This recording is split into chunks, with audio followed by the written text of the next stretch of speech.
نومبر کی ایک سرد رات تھی۔ میں 11 بجے دروازے پر دستک ہوئی۔ ماسٹر اکبر علی نے جا کر دروازہ کھولا تو نقاب پوش لڑکی دروازے سے اندر گیراج میں آ کھڑی ہوئی۔ بولی، سر 500 روپے مل جائیں گے؟ ماسٹر صاحب نے پوچھا، آپ ہیں کون، بتائیں تو صحیح۔ اس لڑکی نے چہرے سے نقاب ہٹایا اور بولی، میں آپ کی شاگرد آسیہ رحمت ہوں۔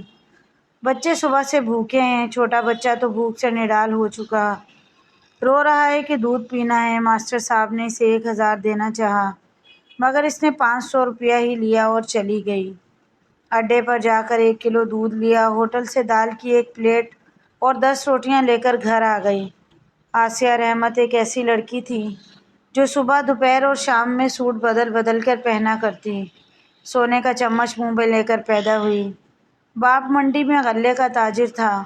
شادی بھی چچا کے گھر ہم پلہ گھرانے میں ہوئی۔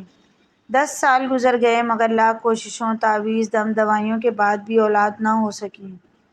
ایک رات آسیہ نے تہجد پڑھی اور دعا کی کہ یا اللہ، میری قسمت میں لکھا رزق کم کر کے مجھے غربت دے دے، اس کے بدلے مجھے اولاد چاہیے۔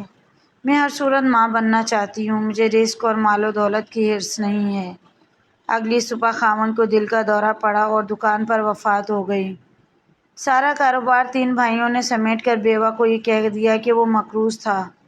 آسیہ کی شادی اس کے ایک نکھٹو اور جواری دیور سے کر دی گئی۔ شادی کے بعد وہ نشہ بھی کرنے لگا۔ اللہ نے 7 سال میں 3 بیٹے اور 1 بیٹی دی۔ خاوند اب نشے کی اس حالت میں ہے کہ بازوں پر بلیڈ سے کٹ لگا کر ان کے اوپر کوئی پاؤڈر ڈالتا ہے، ٹیکے لگاتا ہے۔ گھر بیچ کر جوئے میں ہار چکا ہے۔ کرائے کا مکان ہے جس کا کرایہ آسیہ لوگوں کے گھروں میں کام کر کے ادا کرتی ہے۔ ہمارے حق میں کیا بہتر ہے وہ ہم سے زیادہ ہمارا خدا جانتا ہے۔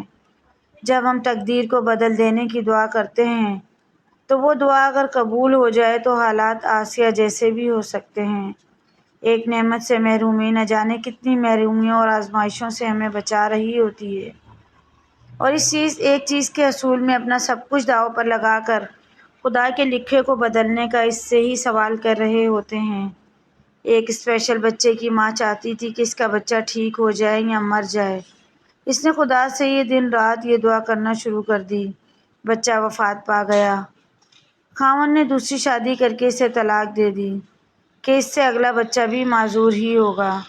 جب تک وہ بچہ زندہ تھا اس کا خاوند بیوی سے ایسے محبت کرتا تھا جیسے محبت کی داستانوں میں مجنوں اور رانجھے کا کردار ہو۔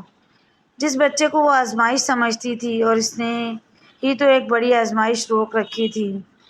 کبھی بھی آزمائش یا مشکل منہ سے نہ مانگیں۔ ایک خاص رحمت کے لیے میسر نعمتوں کے چھن جانے کی دعا نہ کریں۔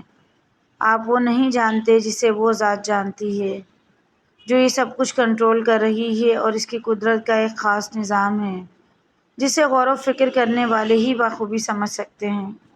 مزید ایسی ویڈیوز کے لیے چینل کو ضرور سبسکرائب کریں۔ ویڈیو پسند آئے تو لائک، شیئر، کمنٹ کیجیے۔